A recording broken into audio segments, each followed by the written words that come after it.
Hi mga mi! Ito nga pala ay sa Tagkawayan, Quezon Province, mga ante. Dito kasi ang mama ko. Wala pa rin Kaya sila? nung corona time at may kaunting ipon, dito ko sila pinatayuan ng bahay.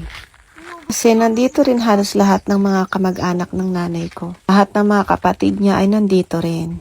Dito rin pala ako lumaki sa aking lolo at lola. Dito rin ako sa Tagkawayan, Quezon, nag-aral ng daycare sa grade 1. Tapos pagdating ko ng grade 2, doon naman ako sa Pangasinan. Tapos pagdating ko ng grade 3, saka ako napunta ng Nueva Vizcaya. Sa dami ng pinagdaanan ng aming pamilya, saan-saang lugar kami nakatira. Grade 3 hanggang grade 6 ko lang nakasama ang parents ko. Pagdating ko ng high school, doon naman ako nag-aral sa Cavite. Kaya sa Sisters of Mary School. Graduate ko naman noon, nag-boarding house na ako sa Cavite. Talagang bata pa lang ako, lagi akong hiwalay sa parents ko. Lagi akong hiwalay sa amin. Sa pag-graduate ng high school, diretso naman trabaho na ako. Kaya nauwi na lang ako isang beses sa isang taon talaga mga auntie. So sanay na talaga ako nag-iisa. At pag uwi ko nga ng Pilipinas, hindi talaga mawawala yung ilog mga auntie. Dahil ang mga tita ko ay gala, hanap kami ng magandang ilog na malapit sa amin. May mga malalapit na ilog, kaso naiga na mga auntie sa sobrang init dito sa Pilipinas. At kahit na nasa loob ng bundok ang mga kabahayan, nakikita ka din namang malalaking bahay dito mga auntie. Hindi lang basta malalaking bahay, mga naka-aircon pa. Parang gustuhin ko mag-for good sa Pilipinas, kaso mga ako nasa Japan. Kaya marami nagtatanong sa akin, bakit hindi ako magpagawa ng mansion sa Pilipinas? Bakit ako magpapagawa? Ay, hindi naman ako nakatira dyan. Kahit pa magpagawa ako ay hindi ko rin nakitirahan. At meron naman na silang bahay sa Pilipinas, comfortable na sila doon. Ay sa ipagawa ko ng mansyon, nagpagawa na lang ako ng boarding house sa Cavite. Tapos yung upa doon buwan-buwan ay di na binibigay ko sa nanay ko. Kaysa magpadala nga ako buwan-buwan, sabi ko hanggat nabubuhay sila. Sila na muna ang mag-asikaso or tumanggap ng mga upa doon sa Cavite. Alam na alam ko na kasi yung Cavite mga auntie, kasi mula nung high school ako hanggang sa 21 years old ako. Doon ako nakapagtrabaho. Doon na rin ako nagdalaga. At halos lahat ng shopping mall doon mga auntie napasukan ko na. Kasi nga ang trabaho ko sa Pilipinas dati ay promodizer ng Unilever.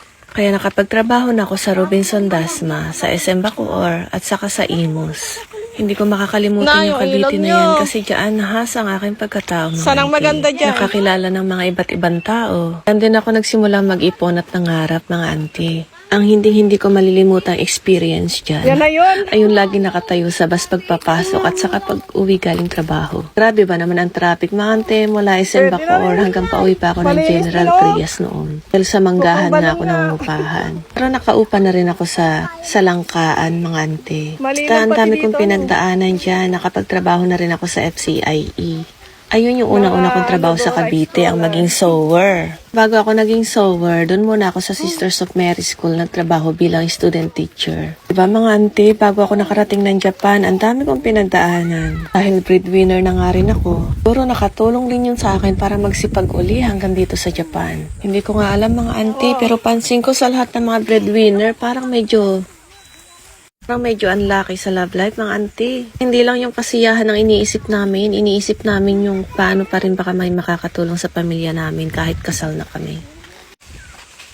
Hindi naman ako inuobliga ng mga magulang ko mga ante, pero parang inborn na talaga sa akin na nakikita ko yung hirap ng buhay namin noon na tulungan sila ngayon. So yung pagtulong ko talaga ngayon ay sarili kong sikap, hindi galing sa aking asawa dahil hindi naman nga ako sinuwerte sa aking asawa dito sa Hapon. Ko rin naman sila masisisi dahil hindi naman nila obligasyon ang pamilya ko sa Pilipinas, kaya sariling kayod ang mga ante. Alang minsan sa pagtulong sa pamilya parang may one race talaga na magkakaroon naman kami ng gap ng aking asawa. Kasi gusto ng asawa ko ay dito ko lang gagamitin ang pera namin sa Japan. Ayaw niya na gamitin ko sa Pilipinas. Pero mula nung nandito ako sa Japan, mula nung dinala niya ako dito, hanggang ngayon never akong nakahingi o never niya ako minikyan na itutulong ko sa pamilya ko. Lahat yun ay sarili kong sikap mga ante.